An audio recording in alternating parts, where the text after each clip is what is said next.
Hey guys, this is Agamemnon here. Sorry for that late start. I actually didn't even have my mic on. Let's go ahead and hit play. And this is going to be another episode of Agamemnon Ladders. Again, I am Agamemnon, and I'm for SC2 Mistakes, where you learn from our mistakes. So, in this game, up against FSU, I think X means he's in a clan, but I could be wrong, Shyhawk. Shyhawk is in FSU. FSU is Florida State University. So I kind of got a tip off that this guy was actually pretty good, because if he's on some collegiate team and part of a clan, then he could probably kick my ass. So I am on high alert. What's the title for this video? I think it's going to be 2 gold in 1 day. Reason for that is because I am a lowly silver level player. But today I managed to kick the butt, or butts, or butt-eye, I don't know what the plural for butt is, and of 2 gold level players. And one of them, this is not him, but one of them was I think rank 4 in his gold league. So I was pretty proud of that. Yeah, I'm really trying to get into gold, so I'm kind of working really hard on that. What else do I need to tell you about this? Okay, so this is going to be a 2-game series just in this video here. So this first game is going to be really short. Won't take very long at all. So stick around, guys, for the second game. We're going to have a quick commercial break after this first game. But don't go anywhere. Stick around, because the second game is better than this one. But this one's nice and short and just shows kind of the power of the build that I've been trying to use lately. With regards to that concept of builds, I don't know if you guys have had a chance to go to sc2mistakes.com. We now have a new website. We've got the latest videos up. We have Pro Corner, where we've got interviews with pros. And we also have a blog. And in the blog, we did coverage of an article that Root Drewby did for lower level players trying to improve. One of the things that he talked about was not using build orders. Very interesting. So I'll just tell you that after playing today and playing for the last little while, I've gone from being silver, I think it was rank 60 in my league, and here I am very nervously looking around to make sure there's no proxy pylons. So I was about 60 in my league earlier this week, and I took Root Drewby's advice. One of the things that he said, as I just said, is don't bother with build orders. So that may sound like really stupid advice, but we're going to do a pretty serious video, myself and Furious Geo, on this, where we'll go a little bit more in depth on that. Right now, just scouting out his base. One of the things I really want to learn is whether or not he is going to expand, right here. Because that expansion is going to make the difference between the timing of my attack, whether or not I want to try attack him, or whether I want to expand at that time. So kind of I'm just going to tell you, like, it's not a build order, but it's something that I've just been trying. I guess it would be called the 3-gate expand, or 3-gate aggressive expand. So basically what you do, as you can see, there's 2 gates that go down at the same time. You want to get up 3 gates. Again, we're not talking about timings, this is not a build order. But the idea is get 3 gates up, scout your opponent. As you can see, my little scout here is doing very well. He's on patrol right now, so I don't even have to pay attention to him, and he just kind of runs all over the place. He tells me that my opponent has, or is starting an expansion, and inside his main base, he's gone for a robo and 1 gate. So with that information, basically the idea is that you take these 3 gates, you scout, you find out what your opponent is doing, and when this army moves out, after you've... Oh, I already have my warp gates, that's awesome. Nice and early, 6... Well, and I guess 6 isn't really too early, 6 minutes in, but... I threw down a forge, that's just because I felt like it. It's not necessarily because it's part of the plan. But one thing I've found is that when you see somebody that's fast expanding, or early expanding, and is doing something like a 1 gate, 1 robo, is that having a big gateway army that has, you know, nice upgrades handles that kind of thing pretty good. It's a lot of pressure and it's very difficult for the opponent to handle. So as I'm moving out with my army now, I actually would have liked to throw down an expansion right away as my first army moves out, but I'm not too worried about that because I know he's got an expansion, so that means he doesn't have a big army. In fact, he's only now building his 3 gates. Let's take a look at the army tab. Oh, I've doubled his army. So see, I think what I like about building 3 gates right off the bat and then taking that expansion is it really allows you to build up that army. It allows you to punish very early greedy builds like throwing down a Nexus first. And you also get at the same time the ability to expand, and you don't have to cut workers, which is something that I kind of really didn't like about playing the 4-gate. I feel that it kind of violates a lot of the macro mechanics that I'm really trying to get good at. So I'd much rather do something that allows me to expand and not cut workers. So there we go, I've expanded here, and I'm just going to take a little drink break. And here comes an attack. We're going to slow it down just for a brief second, guys. I want you to get a good look at this. So there's the Immortals. I've got the Guardian Shield up. I threw down what I'm pretty impressed with, actually, is those 3 force fields right there. And now I'm backing off. This is part of another bit of advice that from Drewby's account. Speed it back up. He came in to try and take me again, but he just does not have a big enough army. Immortals are great, but you know what beats Immortals? Lots of units. Lots of units beat Immortals. Very easy. They may have hardened shields, but you hit them enough and they go down. In the meantime, my expansion's up. I don't think I've cut... Yep, workers are still being produced. What was I going to say about Drewby's advice? He talked about making use of scouting to determine what your next unit's going to be. So for example, in this battle, coming up into the front, I've been able to see that he's pretty heavily committed. Oops, sorry about that, sorry. He's pretty heavily committed to Immortals. So again, the answer to Immortals is lots of gateway units. If I saw and I threw down that shield or force field just to keep him from reinforcing. And I think we're going to see a GG pretty soon because I'm bringing more reinforcements in. Army size is completely up. He's gone. He's out here. Okay, so once again, this was a gold level player. So I was pretty happy I was able to beat him. And the way I did it, again, is I try to kind of use my scouting, first of all, for decision making, which I think is you just have to do it. If you're not great at scouting, use your probe or your worker, put him on patrol, and patrol around his base and his expansion. If you see that expansion go down, you can maybe do a nice timing attack and punish his greedy build. Okay, so that's game 1 of the 2 game parts. I think we're going to go to a quick commercial break. Don't go anywhere, guys. Stick around, and you're in for a much more enjoyable game in game number 2. Thanks for watching. See you guys in the next game. Bye.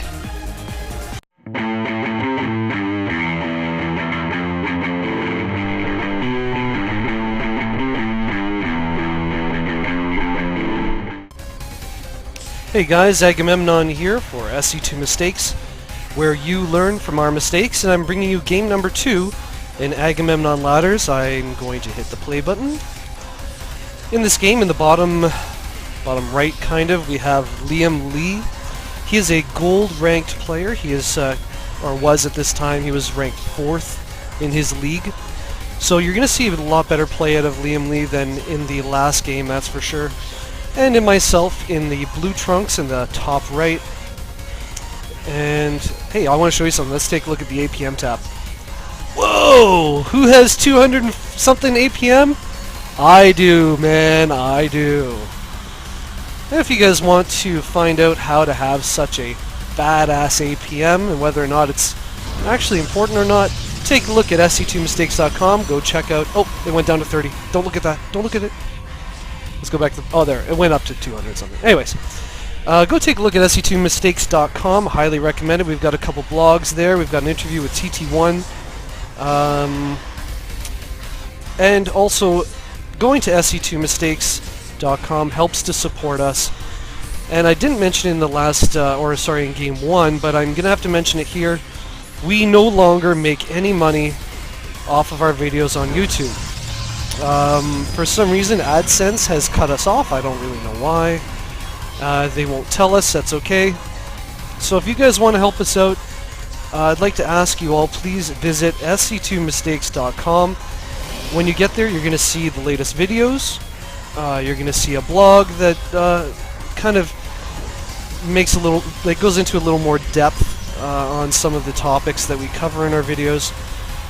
You get a chance to leave comments, to reply, and also I think we have an event calendar up, so you can kind of see what's going on there. Also, you can follow us on Twitter, so you'll be up to date on all the latest things. So also by visiting se2mistakes.com, you actually allow us to continue to make these videos and even give away free things.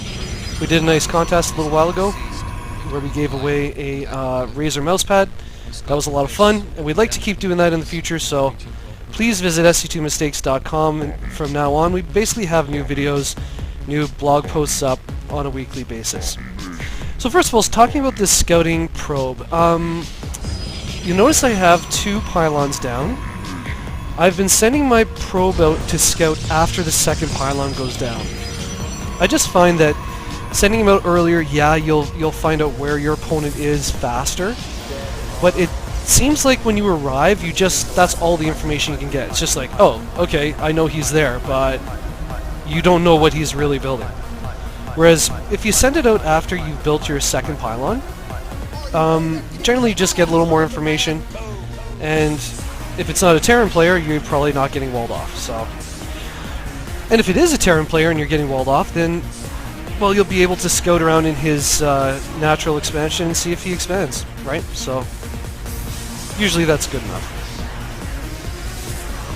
Alright, what else is going on here? Okay, so again, I'm trying to use the same principle of 3 gates into an expansion and moving my army out at the same time. Now, the thing I really like about the 3-gate is that it doesn't overcommit. I mean, if you're using a 4-gate play against a player, well, you know, you gotta cut probes. This guy's getting a lot of information, which is great. And he's on patrol, again, something I highly recommend. With 4 gates, you're really committed. You know, if your first attack doesn't work, you're in trouble. Whereas with the 3-gate, you're still producing workers constantly. You're not cutting probes. You have, for example, sentries if you're afraid of a 4-gate, which I was here. As we can see, he has 3 gates and a robo. I thought that was a 4th gate. So I kind of go really sentry heavy, as you can see, because once you get maybe, I think it's 4 or 5, I'm not sure what the number is, 4 or 5 sentries can perpetually hold off any ground attack as long as they don't have above ground vision. So if you spit those out real quick and he does a push, you can kind of hold up into your base, just hold him off with force fields and build up your own army and then push. And that will, if you hold off a 4-gate at your ramp and then you're able to build up a bigger force, you're just going to crush him and he's going to lose. So I like using 3 gates because it allows me to expand, and I'm not committed to any one tech path until I find out the information I need. So again, I'm afraid of a 4-gate, hence all them sentries. Alright, so my warp gate has finished. I'm warping up my gates. Also, this is the first time I've done this, is put warp gates at the back. I don't really know why I did that. I think I was trying to be tricksy, just in case he scouts up my ramp or whatever. Again, keeping up my scouting, I think that helps me to understand what the unit composition is of his army. He's gone for... Oh, I don't even need to see the rocks. Don't need to see the rocks. Now, interestingly, he went for a robo, as I saw, and my answer to a robo is a forge. So I'm going to try and do a nice big push with my force. Again, there goes my...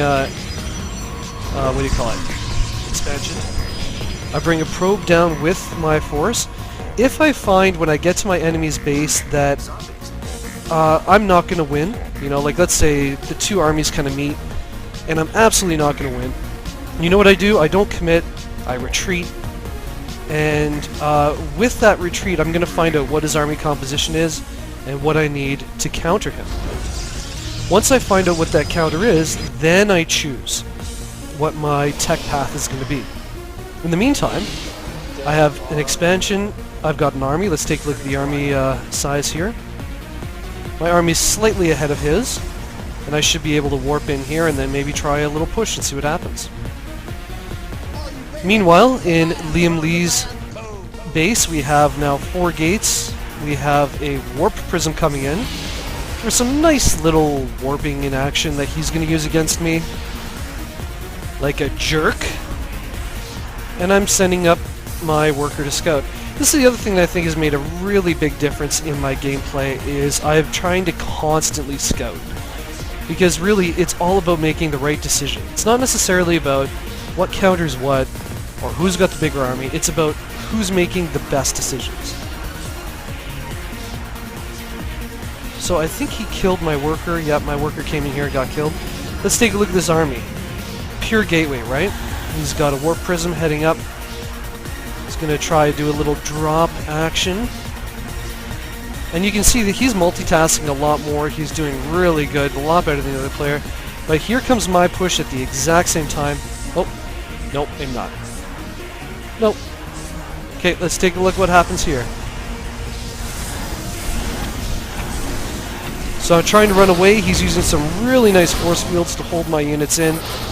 Dropped out his sentries, dropped out some zealots. I'm going to have to use my workers plus a few zealots to hold this off. And at the same time, I figure, hey, time to push. If he's microwaving up there, time to push. This guy's really good, though. His force fields are excellent. So he's blocked me off, and I'm just going to retreat. But the one thing I learned from there, and I'm going to get a nice... Oh, get it! Yes! That was a nice get. So I got that warp prism full of units. But what did I find out? I'm just going to pause it for a quick second. What I found out is that all he has is warp prisms, observers, and a gateway heavy army. So what counters a gateway heavy army? What would you do? This is a choose your own adventure, I guess, kind of thing. What would you do? Well, I'm going to go for Colossus, because Colossus have high DPS, they do splash damage, I've already got an upgrade. If I go for Immortals, he's just going to have more units that are going to wear down the Immortal shields, and then I don't think it's going to be worth anything. So we're going to transition to Colossus, which is not something I usually do, but it's a decision that I'm making based on the state of the game at the moment. Also like to note that he is floating a lot of money. I'm keeping my money nice and low. We're bringing in for another attack. Let's see what happens. This is just to find out if he is just up to the same old tricks or if he's building any more new units. I'm also using a lot more zealots just to kind of be a meat shield for this. Take a look at the army tab. I'm a little ahead, but those force fields have been causing me some trouble. Got a lot of stalkers.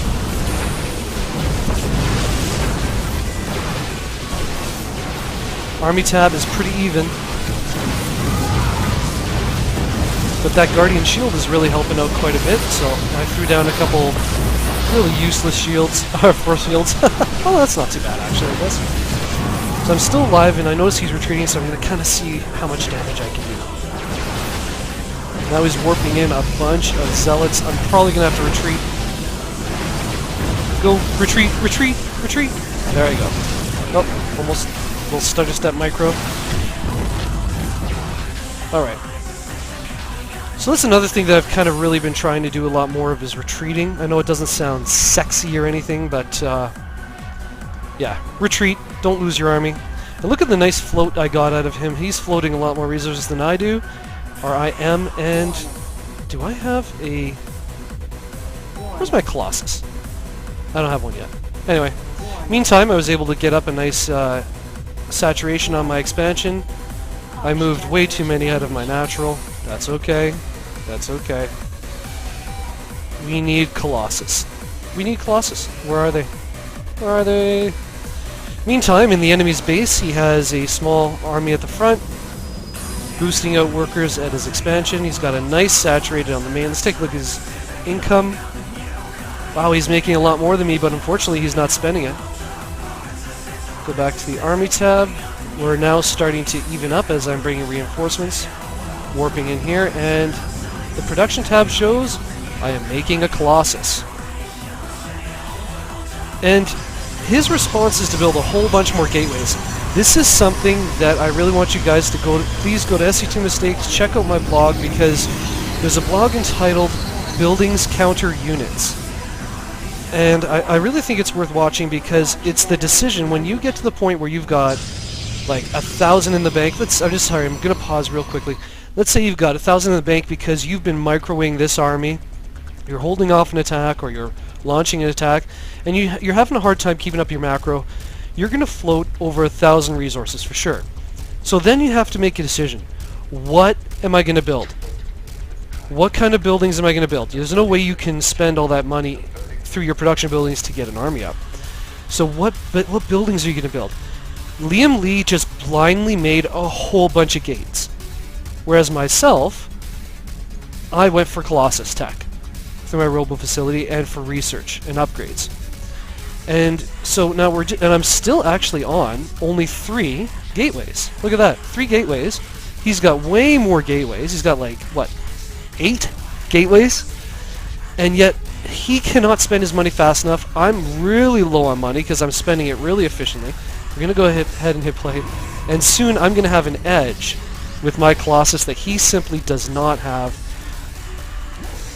I think we're probably going to wait for that thermal lance upgrade to go through. And then we're going to push. I'm going to have a bit of a drink. Delicious. Alright, so army tabs are still pretty even. I'm pulling ahead on the army tab a bit. And what's he up to? Wow, he's building a bunch of stalkers. So he's going for like a pure... this is a perfect example. If I know that he's going for an absolutely pure, massive gateway heavy army, Colossus is the answer, right? I mean, Colossus is going to just spread the damage out. I checked to make sure he doesn't have a third up there, and he doesn't. So I still don't think I have Thermal Lance done. Nope, but I'm boosting that. I'm also boosting some more, and I boosted out another Colossus. And he has eyes. He knows exactly what I'm doing, but... oh, like, that's not a... I mean, still, he's choosing, like, a whole bunch of units that are just going to get DPS like crazy. We're going to slow this down. Let's pan out. Got some force fields going down by myself to kind of hold them off.